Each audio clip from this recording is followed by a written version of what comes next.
প্রাকৃতিক দুর্যোগে কাঁপছে নিউ মেক্সিকো। ভয়ঙ্কর বন্যায় বিপর্যস্ত হয়ে পড়েছে জনপদ। বন্যার কারণে অঞ্চলটিতে চরম বিপর্যয় দেখা দিয়েছে, তৈরি হয়েছে সংকটময় পরিস্থিতি। নিউ মেক্সিকোর রুইডোসো এলাকায় নদীর পানি উপচে প্লাবিত হয়েছে রাস্তাঘাট ও বাড়িঘর। রয়টার্স জানিয়েছে, আকস্মিক এ বন্যায় রুইডোসোতে শিশুসহ বেশ কয়েকজন প্রাণ হারিয়েছেন। এছাড়া অনেক মানুষ তাদের বাড়ি ও গাড়ির ভেতর আটকাও পড়েন। গত বৃহস্পতিবার ২৪ জুলাই বিকেলে নিউ মেক্সিকোর রুইডোসো গ্রাম এবং পার্শ্ববর্তী এলাকাগুলোর জন্য আকস্মিক বন্যার সতর্কতা জারি করা হয়। অ্যালবুকার্কির জাতীয় আবহাওয়া দফতরের বিশেষজ্ঞরা রুইডোসো ডাউনস এবং হলিউড এলাকার বন্যার ঝুঁকিপূর্ণ অঞ্চলের মানুষদেরকে নিরাপদ আশ্রয়ের জন্য উঁচু স্থানে সরে যাওয়ার পরামর্শ দেন। এই বন্যাটি সবচেয়ে তীব্রভাবে আঘাত এনেছে দক্ষিণ ফর্ক ফায়ারবার্ন স্কার অঞ্চলে। ইতিপূর্বে সেখানে ভূমিধস ও ধ্বংসস্তূপের প্রবাহ ঘটেছে। রুইডোসো নিউ মেক্সিকোর দক্ষিণ মধ্যাঞ্চলের সিয়েরা ব্লাঙ্কা পর্বতমালায় অবস্থিত একটি জনপ্রিয় গ্রীষ্মকালীন অবকাশ কেন্দ্র।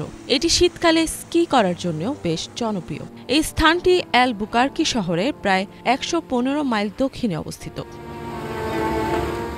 একটি ভিডিও ফুটেজে দেখা গেছে, বৃহস্পতিবার ২৪ জুলাই অঞ্চলটিতে ভয়াবহ বন্যার পানি ধ্বংসযজ্ঞ চালিয়েছে। স্থানীয় সংবাদ মাধ্যমগুলোর প্রতিবেদনে বলা হয়েছে, দুপুরের দিকে টানা ভারী বর্ষণের ফলে পাহাড়ি এই গ্রামে হঠাৎ করে বন্যার দেখা দেয়। এতে এলাকার সড়কগুলো জলমগ্ন হয়ে পড়ে। অনেক মানুষ স্রোতের কারণে আটকে পড়ে। পরিস্থিতির অবনতি হওয়ায় কয়েকজনকে উদ্ধার করে নিরাপদ স্থানে সরিয়ে নেওয়া হয়। চলতি জুলাই মাসেই ভয়াবহ এই বন্যার কারণে ব্যাপক ক্ষয়ক্ষতির সৃষ্টি হয়েছে। গত বৃহস্পতিবার ২৪ জুলাই এক প্রত্যক্ষদর্শীর নেওয়া ভিডিওতে দেখা যায়, বন্যার স্রোতে একটি বাড়ি সম্পূর্ণভাবে ভেসে যাচ্ছে।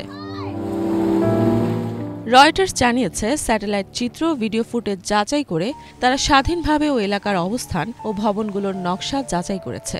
এছাড়াও তারা স্থানীয় সরকারের প্রকাশিত বিবৃতি বিশ্লেষণ করে ঘটনাটির তারিখ নিশ্চিত করেছে।